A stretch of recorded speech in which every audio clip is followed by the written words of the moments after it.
খুবেই শুভ মুহূৰ্ত আৰু প্ৰতিবাৰৰ দৰে আজিও আমি আমাৰ যোৰহাটৰ বাবে গৌৰৱ, অসমৰ বাবে গৌৰৱ, জনমভূমি আৰু প্ৰাগৰ সন্মুখত আমি আহিছোঁ। আমাৰ আজি আৰম্ভ কৰা ৰোড শ্ব'ৰ এই যাত্ৰাত আমি ইয়াত খন্তেক সময় জিৰণি লৈছোঁ আৰু আমাক ইতিমধ্যে সদায় উৎসাহিত কৰি অহা, অনুপ্ৰাণিত কৰি অহা আমাৰ আদৰ্শ দিগান্ত বুঢ়াগোহাঁই ডাঙৰীয়া আছে, এগৰাকী ক্ৰীড়াবিদ, ক্ৰীড়া সংগঠক, বিশিষ্ট সাংবাদিক ৰূপে আমাক সদায় উৎসাহিত কৰি আহিছে আৰু এই শুভ মুহূৰ্তত দুআষাৰ। এখন নতুন বোলছবি ৰুদ্ৰ অতি সোনকালে ছবিগৃহলৈ আহি আছে। আমি এই চেগতে সমীৰ ৰয় ভাষাৰে সমাজকৰ্মী, অৰ্কিড ৰোপণেৰে ইতিমধ্যে স্থলপতি সৃষ্টি কৰা প্ৰকৃতিপ্ৰেমী সমীৰ ৰয় বোলছবি, অসমীয়া বোলছবি প্ৰমোচনৰ কাৰণে, প্ৰচাৰৰ কাৰণে নিজাববীয়াকৈ অশেষ চেষ্টা কৰি থাকে। প্ৰতিখন বোলছবিৰ আগতে তেওঁ এনেকুৱা ধৰণৰ কিছুমান প্ৰচেষ্টা লয়। মই ভাবোঁ ৰুদ্ৰ তেওঁ যিখিনি প্ৰচেষ্টা হাতত লৈছে ফলৱতী হ'ব আৰু মই এই চেগতে তেওঁৰ মুখেৰে ক'ব বিচাৰোঁ যে আহক আমি আটাইৰে অসমীয়া বোলছবি উপভোগ কৰোঁ। ধন্যবাদ জ্ঞাপন কৰিছোঁ আৰু এই সভাখনত আমি সকলোৱে মুখত অসমীয়া ছবি জগতৰ জয় হওক, অসমীয়া ছবি জগতৰ জয় হওক, অসমীয়া ছবি জগতৰ জয় হওক, অসমীয়া ছবি জগতৰ জয় হওক, ৰুদ্ৰৰ জয় হওক, ৰুদ্ৰৰ জয় হওক, ৰবি শৰ্মাৰ জয় হওক, ৰবি শৰ্মাৰ জয় হওক।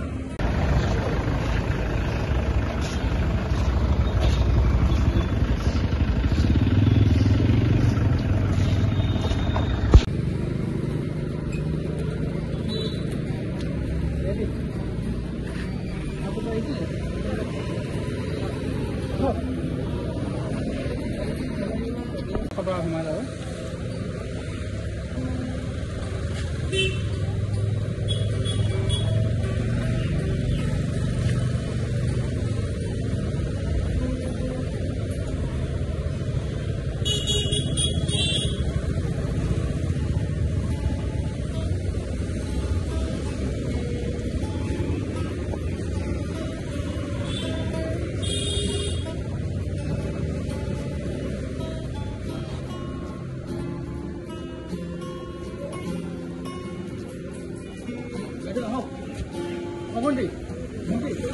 সকলোকে আৰু এটা খুব সুন্দৰ এটা মুহূৰ্ত, কিয়নো অসমীয়া ছবিৰ ভিত্তিক উৎসাহিত কৰিবলৈ আৰু অহা কাইলৈ আমাৰ বহুদিনৰ এক অপেক্ষা ব্লকবাষ্টাৰ শ্ৰী ৰঘুপতিৰ পিছত পুনৰ ৰবি শৰ্মা অভিনীত ছবি ৰুদ্ৰৰ বাবে অপেক্ষাত আছিল আমাৰ অসমবাসী আৰু অহা কাইলৈ সেই দিনটো আমাৰ মাজত আহি পৰিবহি আৰু আজি সমগ্ৰ অসমৰ লগতে ভাৰতবৰ্ষৰ বিভিন্ন ঠাইত এক জাগৰণৰ সৃষ্টি হৈছে। কাৰণ ৰবি শৰ্মাৰ অভিনীত ছবি প্ৰকৃত অৰ্থত এজন ভাল মানুহ, এজন প্ৰকৃত অৰ্থত এজন শিল্পী আৰু আমাৰ সাধাৰণ জনগণৰ মাজত থকা অন্তৰত থকা এজন শিল্পী হ'ল ৰবি শৰ্মা। তেখেতৰ সন্মানাৰ্থে আমি আজি এই আয়োজন ৰুদ্ৰ ছবিৰ বাবে এনেধৰণৰ এক বিশেষ সজাগতা আৰু আমাৰ যোৰহাটবাসী আছে আমাৰ লগত, নতুন প্ৰজন্মই এইসকল শিল্পীসকল আছে, ধন্যবাদ জ্ঞাপন কৰিছোঁ। আৰু আমাৰ মাজত যদি আহি উপস্থিত হৈছে সেই ইতিমধ্যে সমাজৰ বিভিন্ন ক্ষেত্ৰত বিভিন্ন ভাল দিশৰ বাবে উন্মোচন কৰি অহা আমাৰ মৃদুস্মিতা অসমীয়া বাইদেউ,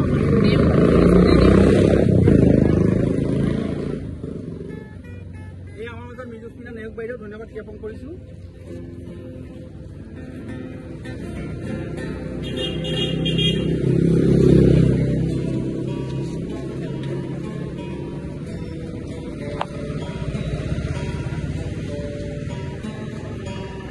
ধন্যবাদ জ্ঞাপন কৰিছোঁ আৰু আমাৰ মাজত আৰু এগৰাকী শিল্পী আছে, আমাৰ অৰুণদা আছে, অৰুণদা গাইব জনাইছোঁ।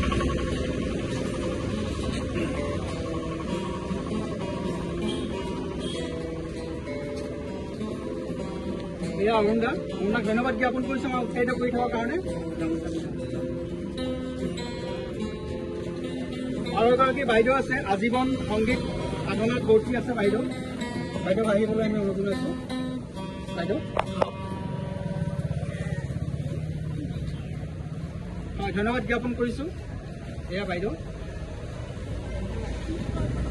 আৰু সকলোকে আমি পুনৰ শুভেচ্ছা জনাইছোঁ আৰু আমাৰ আৰু খন্তেক পিছতে আমাৰ এক ৰড শ্ব' আৰম্ভ হ'ব ৰুদ্ৰৰ বাবে আৰু আমি কিছু দূৰ আগুৱাই গৈ পুনৰ আমি এই ঠাইলৈ আমি উভতি আহিম আৰু এই ক্ষেত্ৰত আমাক উৎসাহিত কৰি অহা আৰু ইতিমধ্যে আমাৰ বিভিন্ন ছবিৰ ক্ষেত্ৰত ৰোড শ্ব'ৰ ক্ষেত্ৰতে হওক বা প্ৰাগ চিনে এৱাৰ্ডৰ ক্ষেত্ৰতে হওক ৰোড শ্ব'ৰ বাবে আমাক এইধৰণে সামগ্ৰী যোগান দিয়া আমাৰ গোপাল শৰ্মা ডাঙৰীয়াক আমি ধন্যবাদ জ্ঞাপন কৰিছোঁ। আৰু এই শুভকামনাতে আমাৰ মৃদুস্মিতা নিয়োগ বাইদেউক দুআষাৰ।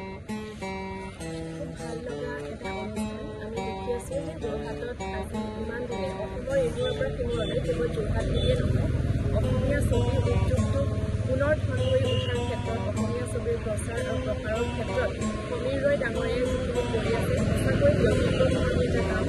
গতিকে আমাৰ চলচ্চিত্ৰ এখন কেৱল চিনেমা নহয়, এইটো এটা উদ্যোগ। গতিকে আমি এই উদ্যোগটোক বচাবৰ কাৰণে উদ্ধাৰ কৰিবৰ কাৰণে আমি চেষ্টা কৰিব লাগিব। জ্যোতিপ্ৰসাদৰ দিনৰে পৰা বৰ্তমানলৈকে অসমীয়া ছবিয়ে বিভিন্ন উত্থান পতনৰ মাজেৰে আহি পেলাই আজি এইখিনি উপনীত হৈছে। গতিকে আমি অসমীয়া মানুহে অসমীয়া চিনেমা চাব লাগিব, যাব লাগিব। আৰু প্ৰচাৰ আৰু প্ৰসাৰৰ ক্ষেত্ৰত মই বিশেষকৈ সমীৰ ৰয় ডাঙৰীয়াক অশেষ ধন্যবাদ জনাইছোঁ। এই কম ৰাষ্ট্ৰীকেইটাক ধন্যবাদ জনাইছোঁ, বাইদেউক ধন্যবাদ জনাইছোঁ যে ইমান সুন্দৰকৈ আহি পেলাই আমাৰ প্ৰত্যেকৰে সময়ৰ মূল্য আছে হয়নে? গতিকে সময় অকণমান লৈ পেলাই আমি এই উদ্যোগটোৰ কাৰণে চেষ্টা কৰিছোঁ। আমি সদায় কৰি যাম। ৰুদ্ৰৰ বাবে সদায় শুভকামনা আছে। আমাৰ যিহেতু কেইদিনমান আগতে ভাইমন দা পাইছিলে, ভাইমন দা ভাল ব্যৱসায় কৰিছে। গতিকে ৰুদ্ৰৰ সেই কলা কুশলীসকলক মই ধন্যবাদ জনাইছোঁ যে ভাইমন দা চিনেমাখনৰ ব্যৱসায়িক দিশৰ যিটো সফলতা, তেওঁলোকৰ যিটো উত্থান, তেওঁলোকৰ সফলতাৰ বাবে ৰুদ্ৰ চিনেমাখন পিছুৱাই দিয়া হৈছে মুক্তিৰ দিন। সেইটো আচলতে কলা কুশলীসকলৰ কেনেকুৱা ধৰণৰ এটা উদ্যোগটোৰ প্ৰতি সদ্ভাৱ থাকিব লাগিব, কিমান এটা ভাল ভাৱ থাকিব লাগিব, তেওঁলোকৰ চিন্তাধাৰাক মই সন্মান জনাইছোঁ। গতিকে তেওঁলোকে নিজৰ চিনেমাখন পিছুৱাই দিছে মুক্তিৰ দিন। সেইটো বৰ শলাগিবলগীয়া কথা। আমি আচলতে ইজনে সিজনক এনেকৈয়ে উৎসাহ আৰু প্ৰেৰণা দি আমি আগবাঢ়ি যাব লাগিব। সকলোলৈকে মোৰ শুভকামনা। অভিনেতা অভিনেত্ৰী কলা কুশলী এই চিনেমাখনৰ সৈতে জড়িত হৈ থকা সকলোলৈকে মোৰ আন্তৰিক ধন্যবাদ জনাইছোঁ। ভাইমন দা যেনেকৈ আদৰি লৈছে ৰাইজে, অসমীয়া মানুহে ৰুদ্ৰ ছবিখনো সকলোৱে আদৰি লওক, সকলোৱে ভাল পাওক। আৰু ছবিৰ যেতিয়া কাহিনী ভাল হ'ব, চিত্ৰনাট্য ভাল হ'ব, অভিনেতা অভিনেত্ৰীসকলৰ অভিনয় ভাল হ'ব, মানুহে এনেও চাবলৈ যাব চিনেমা। গতিকে ভাল হওক, ব্যৱসায় ভিত্তিক সফল হওক ছবিখন। সকলোলৈকে মোৰ ফালৰ পৰা অশেষ শুভকামনা জনাইছোঁ। ধন্যবাদ। ধন্যবাদ জ্ঞাপন কৰিছোঁ। আচলতে অৰুণাকো ধন্যবাদ জ্ঞাপন কৰিলোঁ। আৰু আমি এতিয়া সকলোৰে মুখতে এটা শ্লোগান শুনিব বিচাৰিছোঁ। সকলোৱে ক'ব দেই, অসমীয়া ছবি জগতৰ জয় হওক, অসমীয়া ছবি জগতৰ জয় হওক, ৰবি শৰ্মাৰ জয় হওক, ৰুদ্ৰৰ জয় হওক, অসমীয়া ছবি উদ্যোগৰ মহাৰথীসকলৰ জয় হওক, জুবিন গাৰ্গদেৱৰ জয় হওক। এইখিনিতে মই আৰু এটা কথা ক'ব বিচাৰিছোঁ যে আমি যেতিয়া ৯০ দশকত যেতিয়া আমি স্কুল কলেজত পঢ়ি আছিলোঁ, তেতিয়া আমি বাছ ভাড়া কৰি পেলাই আমি গাঁৱৰ পৰা চিনেমা চাবলৈ আমি আহিছিলোঁ চহৰলৈ। এতিয়াৰ সমান ইমান তেনেকুৱা অত্যাধুনিক চিনেমা ছবিঘৰ নাছিলে, তথাপিও আমি চিনেমা চাবলৈ আহিছিলোঁ। সেই যিটো ৰিজাৰ্ভ বাছ ভাড়া কৰি অহাৰ যিটো ট্ৰেণ্ড বুলি কওঁ আমি, যিটো ট্ৰেণ্ড, সেই ট্ৰেণ্ডটো আকৌ সমীৰ ৰয় ডাঙৰীয়াই আকৌ আনিছে। এতিয়াও আমাৰ গাঁৱৰ ঠাইৰ পৰা বিভিন্ন ঠাইৰ পৰা আমি দেখোঁ যে অসমীয়া চিনেমা চাবলৈ সেই আমাৰ ৯০ দশকৰ দৰে এতিয়াও বাছ ভাড়া কৰি, গাড়ী ভাড়া কৰি মানুহ চিনেমা চাবলৈ আহিছে। খুব ভাল লগা কথা। তেখেত লাগি থাকক এইদৰে, উদ্যোগটোৰ বাবে চেষ্টা কৰি থাকক, আগবঢ়াই লৈ যাওক। আৰু তেখেতক বহুত ধন্যবাদ জনাইছোঁ আচলতে আজি। ধন্যবাদ বাইদেউ আমাক আহি উৎসাহিত কৰাৰ কাৰণে। আমি আশা কৰিছোঁ অনাগত দিনবোৰত আপুনি এইদৰে নিজৰ লেখনি অব্যাহত ৰাখিব, সমাজৰ বিভিন্ন ক্ষেত্ৰত নিয়োজিত আমাৰ নতুন প্ৰজন্মক উৎসাহিত কৰাৰ কাৰণে আপোনাক ধন্যবাদ জ্ঞাপন কৰিছোঁ।